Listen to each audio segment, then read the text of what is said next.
ॐ भूर्भुवः स्वः तत्सवितुर्वरेण्यं भर्गो देवस्य धीमहि धियो यो नः प्रचोदयात्. Namaste, my dear friends.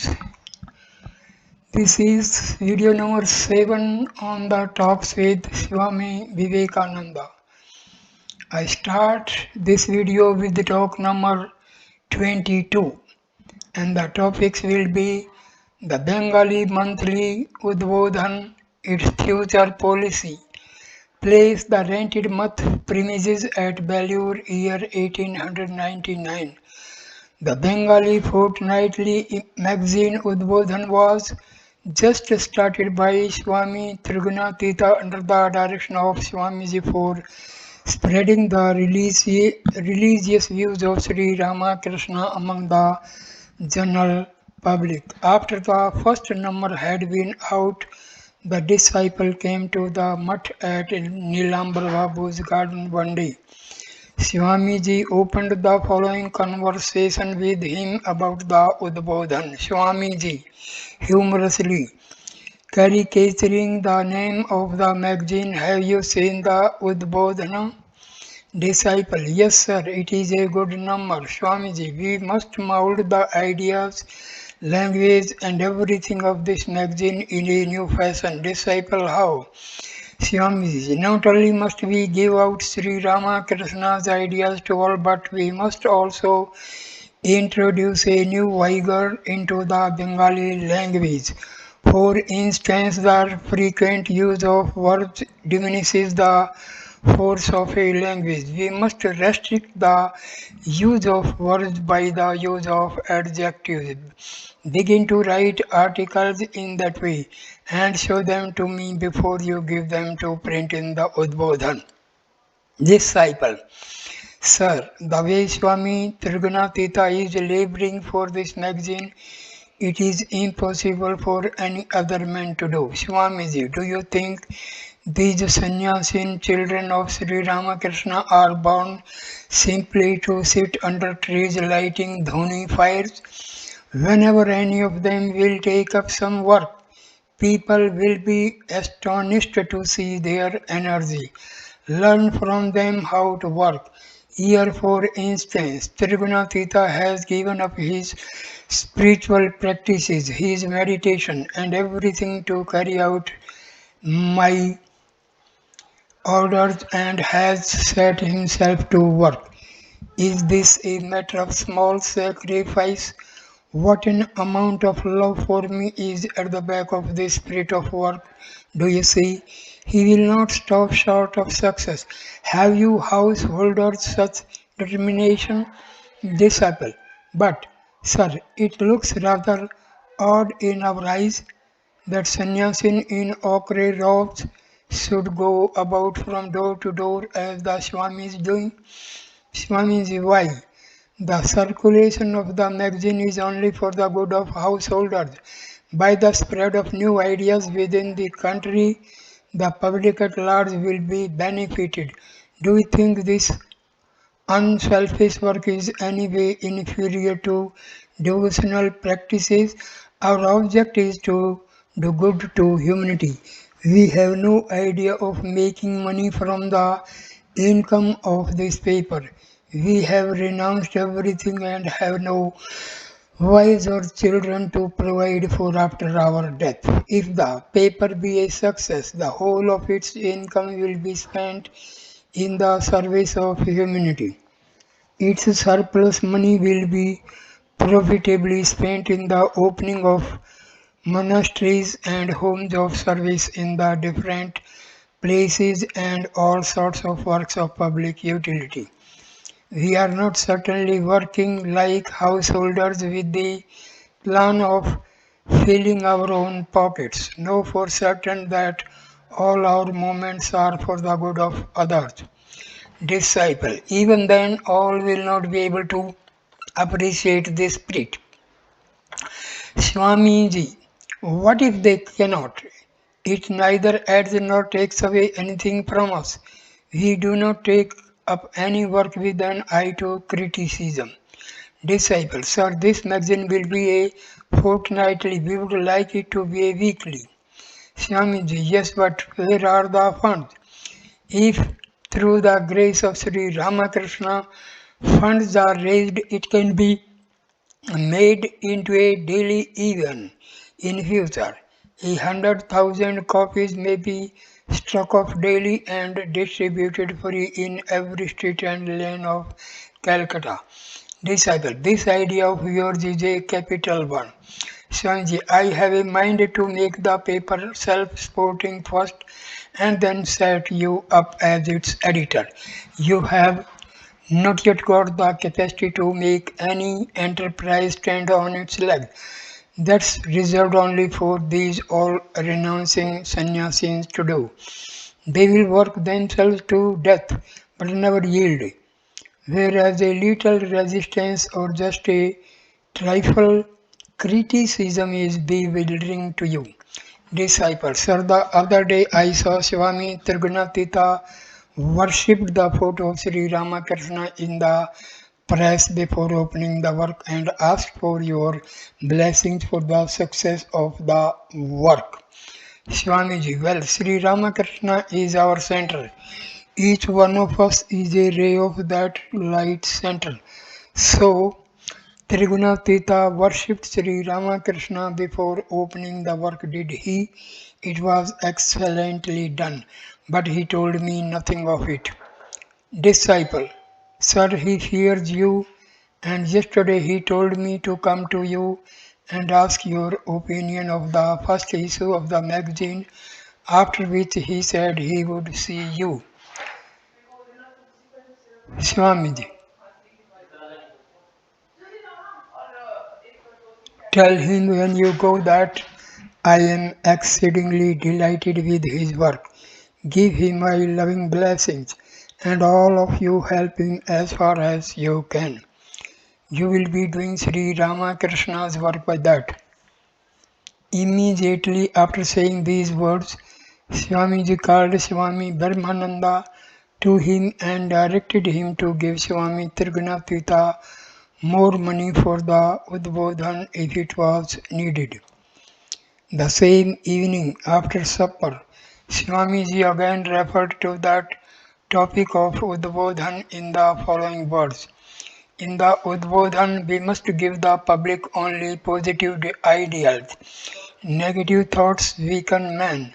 Do you not find that where parents are constantly taxing their sons to read and write, telling them to, they will telling them they will never learn anything and calling them fools and so forth.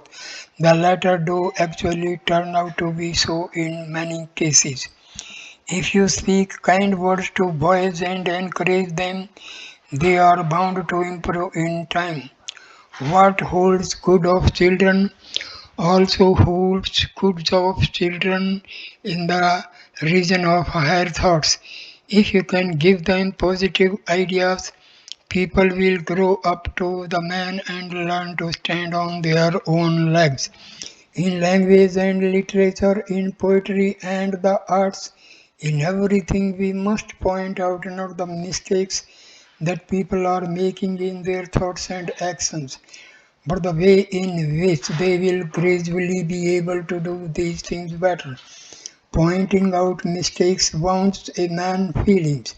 We have seen how Sri Ramakrishna would encourage even those whom we considered as worthless and change the very course of their lives thereby. His very method of teaching was a unique phenomenon.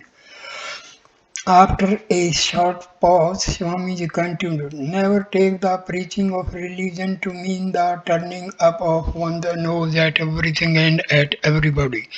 In matters physical, mental and spiritual, in everything we must give man positive ideas and never hate anybody.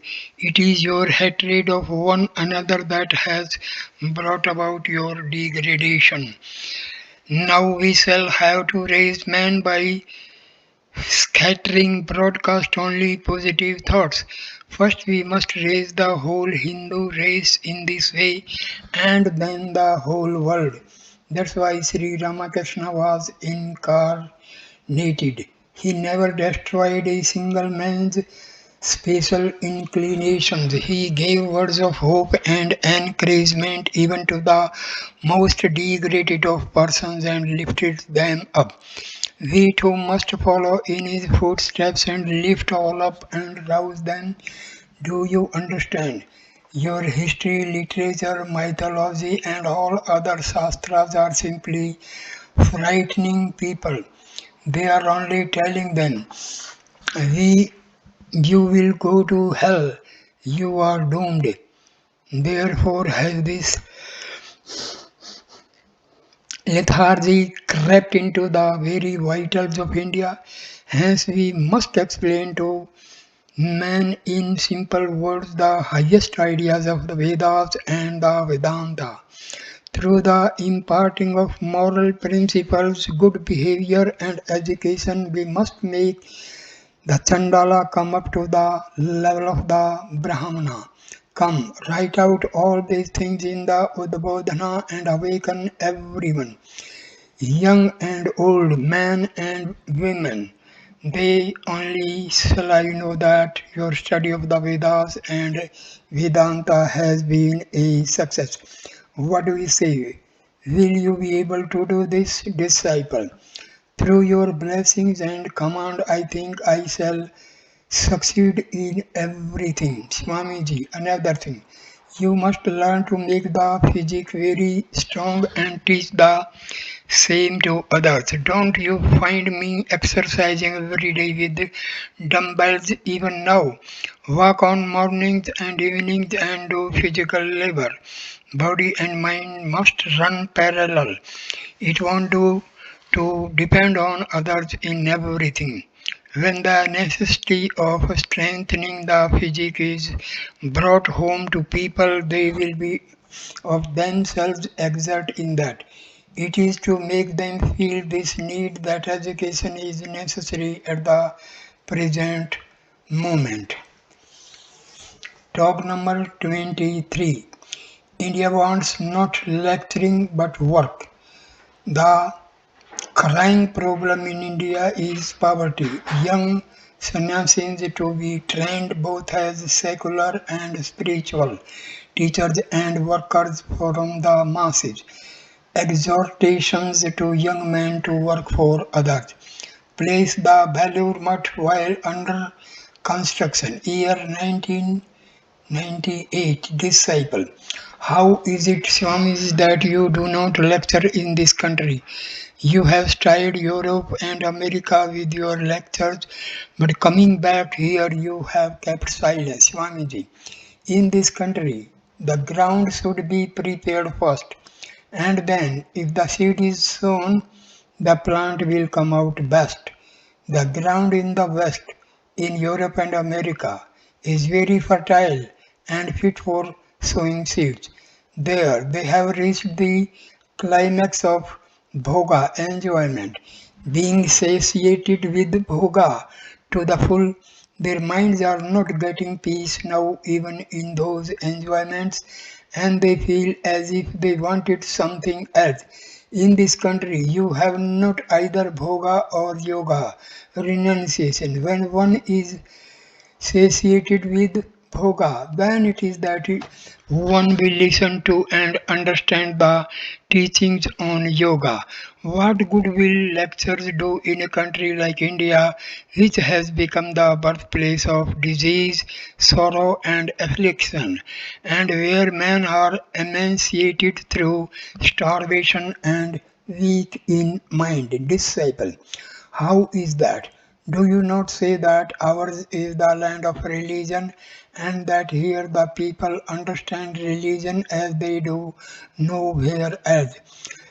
Why then will not this country be animated by your inspiring eloquence and yield to the full the fruits thereof, Swamiji? Now understand what religion means. The first thing required is the worship of the Kurma, tortoise, incarnation, and the Biley god is this Kurma as it were. Until you pacify this, no one will welcome your words about religion. India is restless with thought of how to face this spectre of hunger. The drainage of the best resources of the country by the foreigners, the unrestricted exports of merchandise, and above all, the abominable jealousy natural to slaves are eating into the very bones and marrow of India.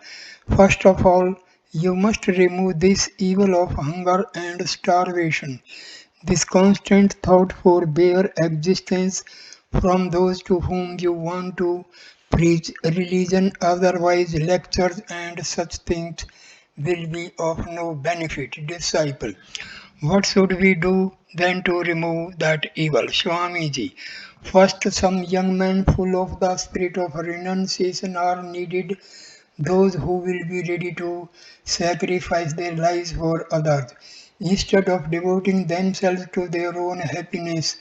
With this object in view, I shall establish a mutt to train young sannyasis who will go from door to door and make the people realize their pitiable condition by means of facts and reasoning, and instruct them in the ways and means for their welfare, and at the same time will explain to them as clearly as possible in very simple and easy language the higher truths of religion.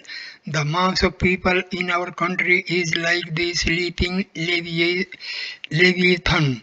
The education imparted by the present university system reaches to 1 or 2% of the masses only, and even those who get that do not succeed in their endeavor of doing any good to their country. But it is not their fault, poor fellows. As soon as they come out of their college, they find themselves fathers of several children. Somehow or other, they manage to secure the position of a clerk or at the most a deputy magistrate. This is the final of education. With the burden of a family on their backs, they find no time to do anything great or think anything high. They do not find means enough to fulfill their personal wants and interests. So, what can be expected of them in the way of doing anything for others? Disciple, is there then no way out for us, Swamiji? Certainly there is. This is the land of religion eternal. The country has fallen, no doubt, but will as surely rise again, and that upheaval will astound the world. The lower the hollows the billows make, the higher and with equal force will they rise again. Disciple, how would India rise again? Swamiji, do you not see? The dawn has already appeared in the eastern sky, and there is little delay in the sun's rising. You all set your shoulder to the wheel. What is there in making the world the all in all and thinking of my my sansara?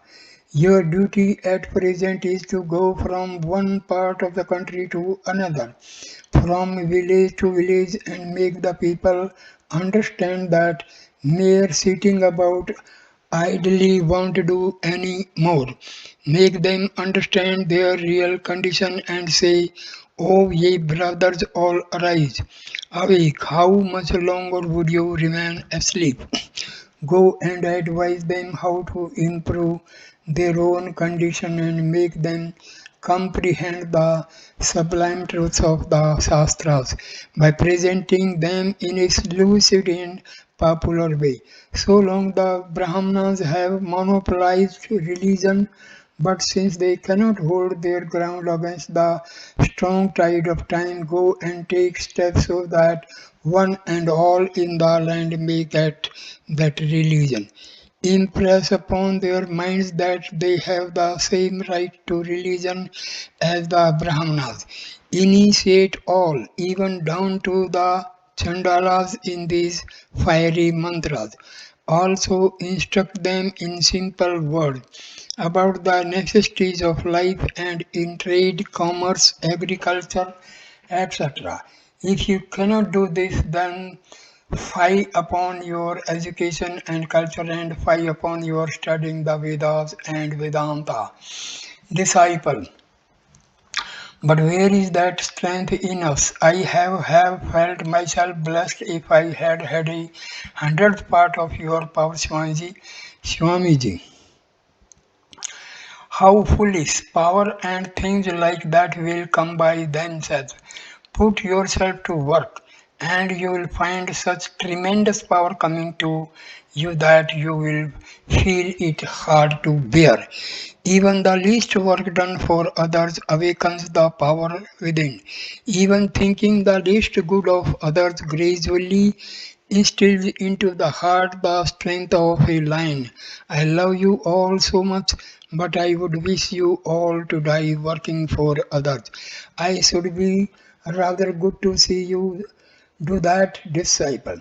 What will become of those then who depend on me? Swamiji, if you are ready to sacrifice your life for others, God will certainly provide some means for them. Have you not read in the Gita the words of Sri Krishna? Nehi kalyan kischati durgatin tat gachati. Never does a doer of good, O my beloved, come to grief. Disciple, I see, sir. Swamiji, the essential thing is renunciation. Without renunciation, none can pour out his whole heart in working for others. The man of renunciation sees all with an equal eye and devotes himself to the service of all. Does not our Vedanta also teach us to see all with an equal eye? Why then do you cherish the idea that wife and children are your own more than others? At your very threshold, Narayana himself in the form of a poor beggar is dying of starvation. Instead of giving him anything, would you only satisfy the appetites of your wife and children with the delicacies? Why? That is beastly. Disciple. To work for others requires a good deal of money at times, and where shall I get that? Swamiji, why not do as much as lies within your power? Even if you cannot give to others for want of money, surely you can at least breathe into their ear some good words or impart some good instruction, can't you? Or does that also require money? Disciple, yes, sir, that I can do, Swamiji. But saying I can won't do. Show me through action what you can do, and then only shall I know that your coming to me is turned to some good account.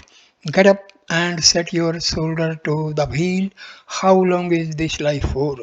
As you have come into this world, leave some mark behind. Otherwise, where is the difference between you and the trees and stones? They too come into existence, decay and die. If you like to be born and to die like them, you are at liberty to do so. Show me by your actions that your reading the Vedanta has been fruitful of the highest good. Go and tell all in every one of you lie that eternal power and try to wake it up. What will you do with individual salvation? That's sheer selfishness. Throw aside your meditation, throw away your salvation and such things. Put your whole heart and soul in the work to which I have consecrated myself. With bated strength, the disciple heard these inspiring words, and Swamiji went on with his usual fire and eloquence. Swamiji, first of all, make the soil ready, and thousands of Vivekanandas will in time be born into this world to deliver lectures on religion. You need not worry yourself about that. Don't, don't you see why I am starting orphanages farming, relief works, etc. Don't you see how Sister Nivedita, an English lady, has learned to serve Indians so well by doing even menial work for them? And can't you, being Indians, similarly serve your own fellow countrymen? Go, all of you, wherever there is an outbreak of plague or famine, or wherever the people are in distress, and mitigate their sufferings. At the most, you may die in the attempt. What of that? How many like you are taking birth and dying like worms every day? What difference does that make to the world at large? Die you must, but have a great ideal to die for, and it is better to die with a great ideal in life. Preach this ideal from door to door, and you will yourself be benefited by it at the same time that you are doing good to your country. On you lie the future hopes of our country. I feel extreme pain to see you leading a life of inaction. Set yourselves to work. Do not tarry. The time of death is approaching day by day. Do not sit idle thinking that everything will be done in time later on. Mind, nothing will be done that way. Talk number 24. Reconciliation of jnana and bhakti.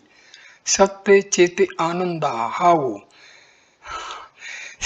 uh, Sectarianism originates bringing Shraddha and the worship of Shakti and avatars. The ideal of the hero we want now, not this Madhura Bhava Sri Ramakrishna avatars. Place the Belur Mutt while under construction year 1896. Disciple. Pray, Swamiji, how can jnana and bhakti be reconciled? We see the following followers of the path of devotion. Bhaktas close their ears at the name of Shankara, and again the followers of the path of knowledge. Jnanis call the bhaktas fanatics. Seeing them weep in torrents or sing and dance in ecstasy in the name of the Lord. Swamiji. The thing is, all this conflict is in the preliminary preparatory stage of jnana and bhakti. Have you not heard Sri Ramakrishna's story about Shiva's demons and Rama's monkeys? Disciple, yes sir, I have. Swamiji, but there is no difference between the supreme bhakti and the supreme jnana. The supreme bhakti is to realize God as the form of prema, love itself. If you see the loving form of God manifested everywhere and in everything, how can you hate or injure others? That realization of love can never come so long as there is the least desire in the heart. Or what Sri Ramakrishna used to say, attachment for kama kanchana, sense, pleasure, and wealth. In the perfect realization of love, even the consciousness of one's own body does not exist. Or also, the supreme jnana is to realize the oneness everywhere, to see one's own self as the self in everything. That too cannot come so long as there is the least consciousness of the ego, ahem, disciple. Then what you call love is the same as supreme knowledge, Swamiji. Exactly so. Realization of love comes to none unless one becomes a perfect jnani. There was once a fight between Shiva and Rama. Shiva was the guru of Rama, and Rama was the guru of Shiva. They fought but became friendly again. But there was no end to the quarrels and wranglings between the demons of Shiva and the monkeys of Rama. Does not the Vedanta say that Brahma is Satya Chitananda, the absolute existence, knowledge, bliss, disciple? Yes, sir. Swamiji, the word Sat Chit Ananda means Sat, that is existence, Chit, that is consciousness or knowledge, and Ananda is bliss, which is the same as love. There is no controversy between the Bhakta and the Jnani regarding the Sat aspect of Dharma. Only the Jnanis lay greater stress on his aspect of a chit or knowledge, while the Bhaktas keep the aspect of Ananda or love more in view. But no sooner is the essence of chit realized than the essence of Ananda is also realized. Because what is chit is verily the same as Ananda. Disciple, why then is so much sectarianism prevalent in India, and why is there so much controversy between the scriptures on bhakti and jnana? Swamiji, the thing is, all this waging of war and controversy is concerning the preliminary ideals. That is, those ideals which men take up to attain the real jnana or real bhakti. But which do you think is the higher, the end or the means? Surely the means can never be higher than the end, because the means to realize the same end must be numerous, as they vary according to the temperament or mental capacities of individual followers. The counting of beads, meditation, worship, offering, oblations in the sacred fire, all these and such other things are the limbs of religion. They are but the means and to attain to supreme devotion, parabhakti, or to the highest realization of Brahma is the preeminent end. If you look a little deeper, you will understand what they are fighting about. One says, if you pray to God facing the east, then you will reach Him. No, says another, you will have to sit facing the west and then only you will see Him. Perhaps someone realized God in the meditation ages ago by sitting with his face to the east, and his disciples at once began to preach this attitude, asserting that none can ever see God unless he assumes this position. Another party comes forward and inquires, how is that such and such a person realized God while facing the west, and we have seen this ourselves. In this way, all these sects have originated. Someone might have attained supreme devotion by repeating the name of the Lord Hari, at, and at once it entered into the composition of the Shastras as Harinam, Hariname Kevalam, Kalo Nasteve Gatiranthaya. The name of the Lord Hari, the name of the Lord Hari, the name of the Lord Hari alone. Verily there is no other path than this in the age of Kali. Someone again, let us suppose, might have attained perfection with the name of Allah, and immediately another creed originated by him began to spread, and so on. But we have to see what is the end to which all these forms of worship and other religious practices are intended to lead. The end is the Shraddha. You have not any synonym in our Bengali language to express the Sanskrit word Shraddha. The Upanishad says that Shraddha entered into the heart of Nachiketa. Even with the word Ekagarta, one-pointedness, we cannot express the whole significance of all the word Shraddha. The word Ekagarnistha, one-pointed devotion, conveys to a certain extent the meaning of the word Shraddha. If you meditate on any truth with steadfast devotion and concentration, you will see that the mind is more and more tending onwards to the oneness, that is, taking you towards the realization of the absolute existence, knowledge, belief. The scriptures on bhakti or jnana give special advice to men to take up in life the one or the other of such a nishtha and make it their own. With the lapse of ages, these great truths become distorted and gradually transform themselves into desacharas or the prevailing customs of a country. It has happened not only in India but in every nation and every society in the world, and the common people lacking in the discrimination make these the bone of contention and fight among themselves. They have lost sight of the end, and hence sectarianism, quarrels and fights continue. Disciple, what then is the saving means, Swamiji? Swamiji, that true Shraddha as of old has to be brought back again. The weeds have to be taken up by the roots. In every faith and in every path there are no doubt truths which transcend time and space, but a good deal of rubbish has accumulated over them. This has to be cleared away, and the true eternal principles have to be held before the people, and then only our religion and our country will be really benefited.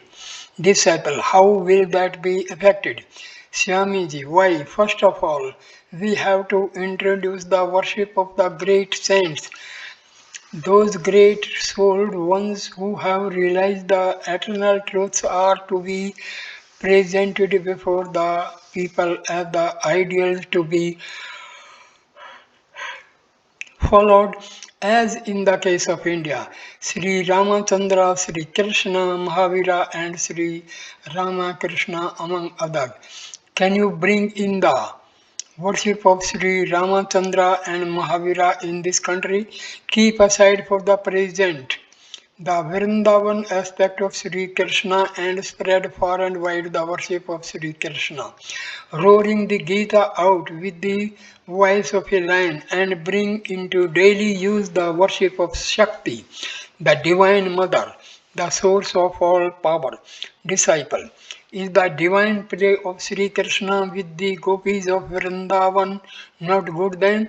Swamiji, under the present circumstances, that worship is of no good to you. Playing on the flute and so on will not regenerate the country. We now mostly need the ideal of a hero with the tremendous spirit of Rajas thrilling through his veins from head to foot, the hero who will dare and die to know the truth, the hero whose armor is renunciation, whose sword is wisdom. We want now the spirit of the brave warrior in the battlefield of life, and not of the wooing lover who looks upon life as a pleasure garden. Disciple, is then the path of love as depicted in the ideal of the gopis false? Swamiji, who says so? Not I. That is a very superior form of worship. Sadhana. In this age of tremendous attachment to sense pleasure and wealth, very few are able even to comprehend those higher ideals. Disciple, then are not those who are worshipping God as husband or lover Madhur following the proper path? Swamiji, I dare say not. There may be a few honorable exceptions among them, but know that the greater part of them are possessed of dark tamasic nature. Most of them are full of morbidity and affected with exceptional weakness. The country must be raised, the worship of Mahavira must be introduced, the Shakti Puja must form a part of our daily practice. Sri Ramachandra must be worshipped in every home. Therein lies your welfare, therein lies the good of the country. There is no other way. Disciple, but I have heard that Bhagwan Sri Rama Krishna used to sing the name of God very much, Swamiji, quite so. But this was a different case. What comparison can there be between him and ordinary man? He practiced in his life all the different ideals of religion to show that each of them leads but to the one truth. Shall you or I ever able to do all that he has done? None of us has understood him fully, so I do not venture to speak about him anywhere and everywhere. He only knows what he himself really was. His frame was a human one only, but everything else about him was entirely different from others. Disciple, do you, may I ask, believe him to be an avatar, incarnation of God? Shivanji, tell me first, what do you mean by an avatar? Disciple, why? I mean one like Ramachandra, Sri Krishna, Sri Gauranga, Buddha or Jesus, etc. Swamiji, I know Bhagavan Sri Ramakrishna to be even greater than that, those you have just named. What to speak of believing, which is a petty thing, I know. Let us, however, drop the subject now, more of it another time.